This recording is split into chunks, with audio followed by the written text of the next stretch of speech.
You didn't climb this high by yourself. You were pushed. You were loved. You believed. Those are the gifts you carry now, and you can feel their power.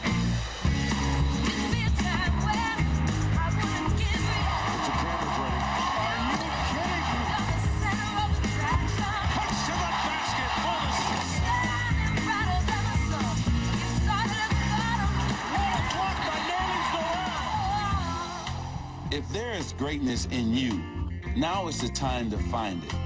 Take that step into your future and shine.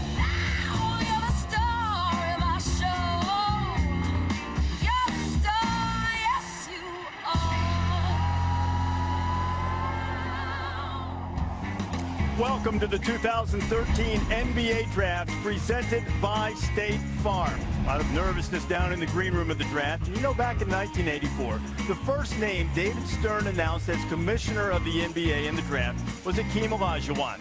Tonight marks the 30th and final time he'll announce the first round. Stern will step down as commissioner February 1st of next year. Here to do the honors for 2013, the commissioner of the NBA, Mr. David Stern. Good evening, and thank you for that enthusiastic Brooklyn welcome. And also welcome to the 2013 NBA Draft, held for the first time here at Barclays Center, home of the Brooklyn Nets.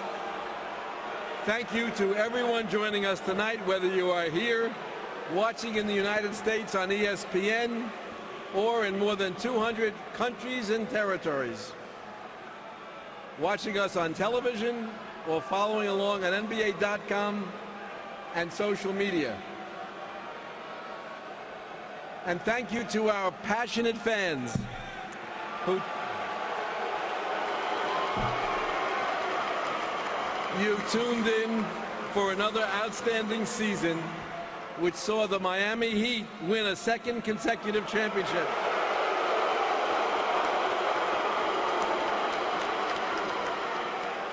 In an NBA final for the ages. Tonight is the culmination of years of dedication and hard work for the best young players in the world, as well as the family and friends who support them.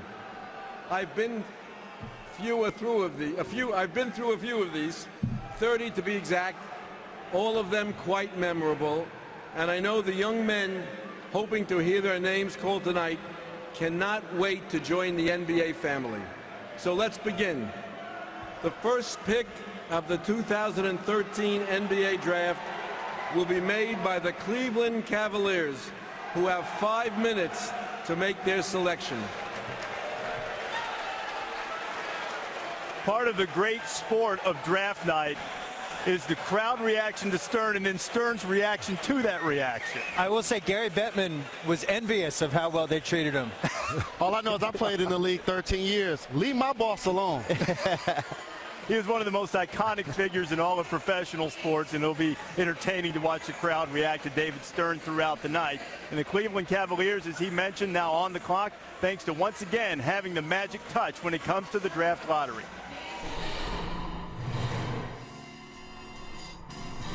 The number one pick in the 2013 NBA Draft goes to the Cleveland Cavaliers.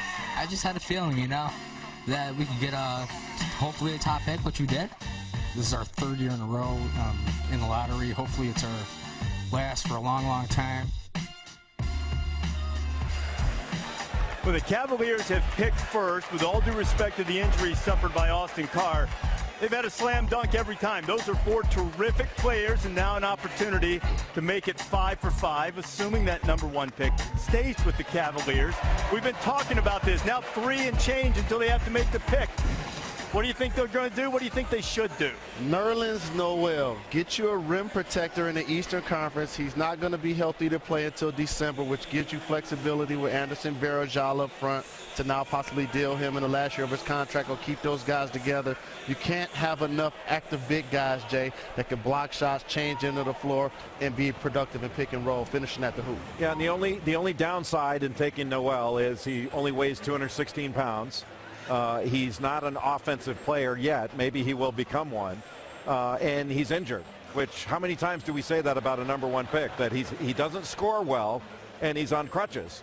You know, that's unusual. I don't like either of those things. I would take Victor Oladipo. I think it's the safe pick. But, you know, the irony is they tried to trade this pick because they have 1, they have 19, they have 31, they have 33. They were looking at LaMarcus Aldridge. Portland said no. Kevin Love, Minnesota said no, thanks. And you think about Oklahoma City a year ago when they traded James Harden for what they got back, which was basically Jeremy Lamb, a future lottery pick, and Kevin Martin. If they had kept James Harden, not only would they have made a run for the title, but I think they could have given a Godfather offer to Cleveland for this pick. So a little what if. Reese, you like that? A little what if? I do like the speculative nature. You've said at times, though, that you're not big on them picking Noel because you feel like it's trying to hit a home run. Why not try to hit a home run if you've got the #1 pick? Because they're close. Because they have Kyrie Irving as a franchise guy. Because they have Tristan Thompson and Deion Waiters. They have cap space, so they can actually get somebody, you know, whether it's a rental for 1 year or a free agent, whatever. And I just think Noel's too risky. The knee injury scares me.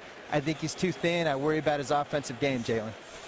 I don't think he's a risk. I think he's actually a safe pick because if you're going to go with Oladipo, he's not a safe pick. Well, he's actually the perimeter version. It's not Oladipo as a knockdown shooter just yet. His offense is going to improve. That's the same thing that you want from Noel. You want his offense to improve, but he is 6'11", 7 foot tall. You know, it could be Alex Len that they take from Maryland, another big guy who's 7'1", that blocks shots. He's a better offensive player than Noel. But I could make a case for McLemore at that spot because you put him along with a franchise player like Kyrie Irving. He doesn't have to be the man. He can develop. He's a big-time shooter and scorer. And you give him that time to develop next to a great point guard, you have something potentially really special. And he's probably the most talented guy in the draft. The problem with Alex Len, like, he looks great on paper. You watch the tapes of him, you're like, oh, he can do this, he can do this, he can do this. He wasn't first team, second team, or third team, all ACC.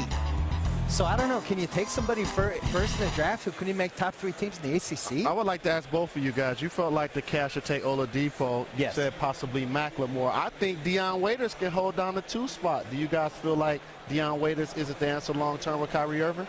Yeah, no, he's terrific, but I wouldn't mind bringing him. Bill mentioned bringing him off the bench. Why not have a trio of Kyrie Irving, McLemore, and then Waiters coming off the bench, kind of like Vinnie Johnson did with the Detroit Pistons. That'd be pretty powerful. Microwave 2.0. Because you do have, I mean, I really believe McLemore's the most talented player in this draft. Now, I think it is an issue. How assertive is he going to be as a personality? You give him some time. He's still young. You give him some time to develop. I think you've got the most talented player in this draft that is most likely to be an all-star. He's got the ability to be an all-star that nobody else in this draft has. And Reese, the other X factor with Cleveland, we got to mention it. They have a real shot at getting LeBron in a year. I mean, this is something, I know it's been rumored, I know it's been on the internet, but it's a real thing. His house is in Akron. This would be the perfect, like, full circle thing for them. They have the cap space. And if you're building a team